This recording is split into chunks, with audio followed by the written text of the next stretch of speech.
Hey YouTube, it's Think Museums, and today I'm heading to the Arizona Military Museum. This museum is very important because it has a very good history of World War II because German prisoners were held here in Arizona at this particular place, which is now a military camp. These guys escaped. 25 of them ran out of that camp, but they never made it far because Arizona is a desert. They ended up being caught. So we're going to check it out and have fun here and learn something about the history of World War II and the German soldiers that were kept here in Arizona. It's Think Museums, and we're going to check it out.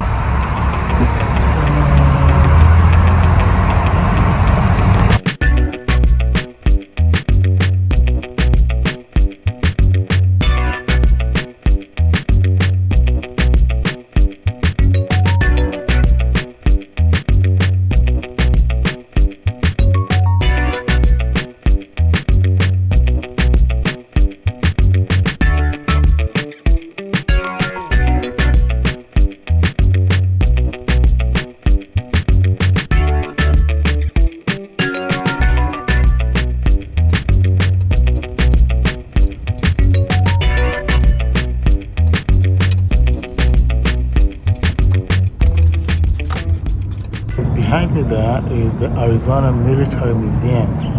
We're gonna go in there and learn a little bit history about prisoners of war that were held here in the 40s.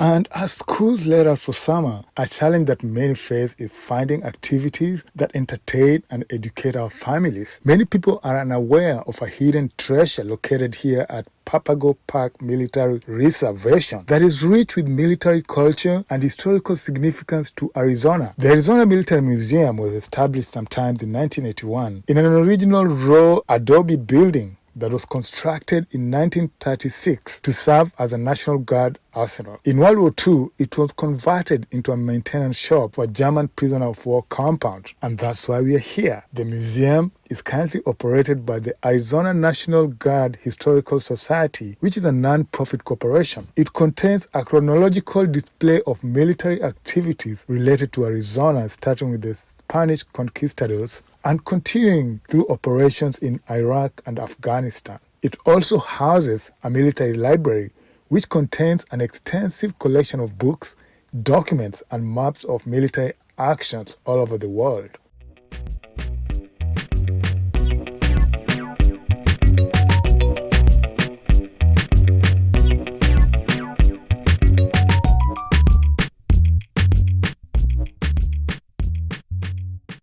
Papago Park Internment Camp, one of 500 prisoner of war camps scattered across the United States, covered 3,000 acres and held over 2,000 German, a few Italian, and even some Japanese prisoners of war. The 400 guards were a mix of army personnel and civilians. The camp, a former U.S. Army training site, was then several miles outside the Phoenix city limits. Today, urban streets, homes, and apartment buildings cover the space, but senior citizens still talk of the excitement that gripped the area more than 60 years ago. On Christmas Eve, 1944, Colonel William Holden, commander of the prisoner of war camp at Phoenix, Arizona, suddenly lost all hope for a happy holiday. Early in the evening of December 24, Holden learned that 25 of his German prisoners had somehow escaped. To compound the crisis, no one knew how they got out or how long they had been gone. It was the beginning of what soon became sensational national news and the cause of fear and anger among citizens of this area.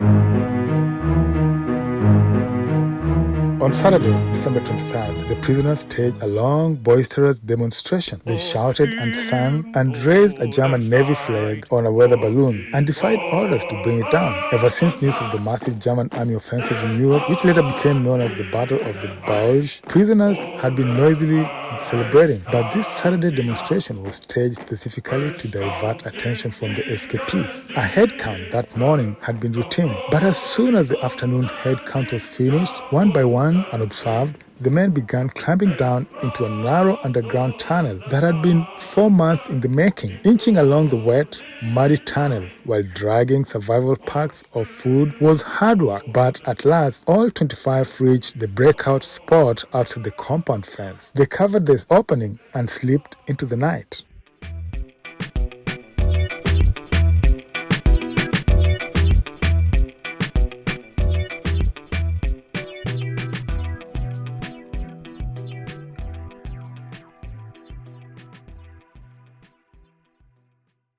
The next day, Sunday, Christmas Eve, the camp was quiet as a steady cold rain fell. There were no work details. Neither roll call nor a morning head count was held. It was an oversight that Colonel Holden will later regret. Later in the afternoon, a head count was made and it came up short. Worried guards began frantically looking for missing prisoner of war. Hours went by and it was not until 7:30 that night, 24 hours after the breakout began, that the ugly truth was confirmed. 25 officers and men were obviously gone.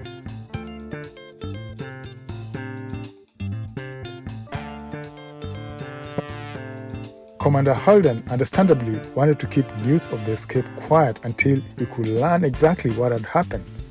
But too many people knew too much. On Monday, Christmas Day, the Arizona Republic and the Phoenix Gazette newspapers featured full front-page coverage of the breakout. In the days to come, headlines such as Willie German's elude chase and bloodhounds trailing Nazis were seen on street corners, newsstands all over the Phoenix area. The Army High Command in Washington, D.C., the FBI, various congressional leaders, and the news media were all posing angry questions Holden could not answer. Network radio commentator Walter Winkle was having a field day with the story in his usual exaggerated style. It was a major Army embarrassment. Since he still did not know the truth and there were no holes in the fence, Colonel Holden first told reporters the escapees must have somehow gone up over the 8-foot barbed wire fence. Even Holden must have known that was an unlikely explanation. Then, the day before Christmas, 3 days after the breakout, Holden got his second shock. An informer revealed the existence of the 175-foot tunnel under the very noses of the guards. It had been dug 6 feet underground, ending up outside the camp fence next to the cross-cut canal that carried mountain water to the city.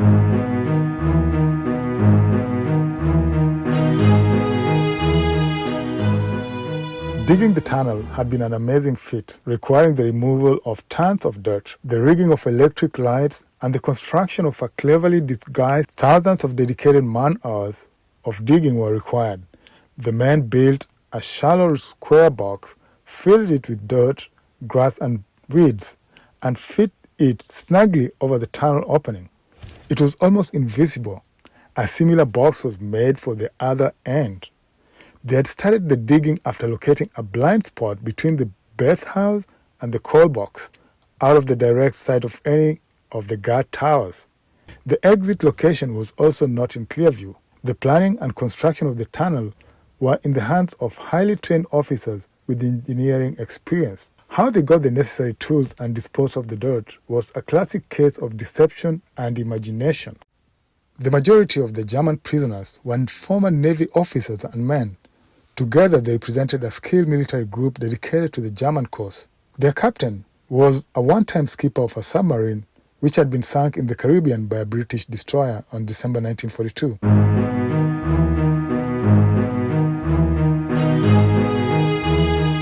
By any standard, security at Papago Park was astonishingly poor. With able-bodied American men off to war, many of the prisoners were employed throughout the area as laborers, with work parties traveling out and back daily to cotton fields, fruit orchards, and farms. Only 12 officers and 13 enlisted men escaped the December night. They believed that if they could get to Mexico, they had an outside chance of returning to Germany. 2 German captains made it 10 miles off the Mexican border before a patrolman spotted them sleeping in some bushes. By January 8, only 6 men were still at large. The capture of the last 3 fugitives was a combination of high drama and a low comedy. One of the German captains had crawled out through the muddy tunnel with 2 of his original crewmen.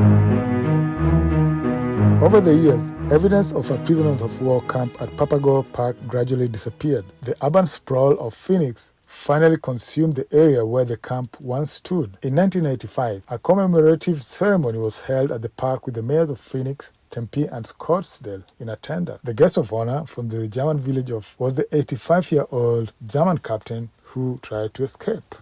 Okay guys, I was back here at the Arizona Military Museum. We just finished the tour and that was awesome. Thank you guys for watching.